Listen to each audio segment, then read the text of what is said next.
রাজধানীতে ঈদুল আজহার দিনে কোরবানির পশু জবাই ও মাংস কাটাকাটি করতে গিয়ে অসাবধানতাবশত অন্তত ৮০ জন আহত হয়েছেন। ঈদের দিন সকাল 10:30 থেকে বিকেল ৩টার মধ্যে ঢাকা মেডিকেল কলেজ হাসপাতালের জরুরি বিভাগে চিকিৎসা নিয়েছেন তারা। ঢাকা মেডিকেল কলেজ হাসপাতালের জরুরি বিভাগে চিকিৎসা নেওয়া আহতদের মধ্যে গুরুতর প্রায় ২০ জনকে উন্নত চিকিৎসার জন্য পঙ্গু হাসপাতালে স্থানান্তর করা হয়েছে।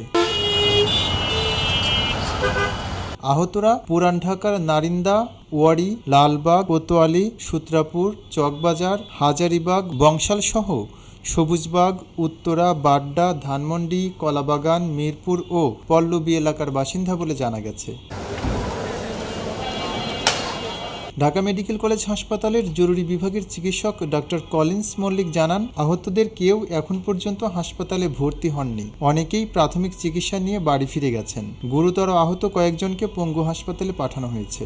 তিনি আরও জানান, গরুর লাথি ও শিংয়ের গুঁতা খেয়ে এবং মাংস কোপাতে গিয়ে নিজের হাতে ধারালো অস্ত্রের আঘাত লাগা সহ নানাভাবে আহত হয়েছেন তারা। খবরের কাগজ, নিখাত, নির্ভীক, নিরপেক্ষ।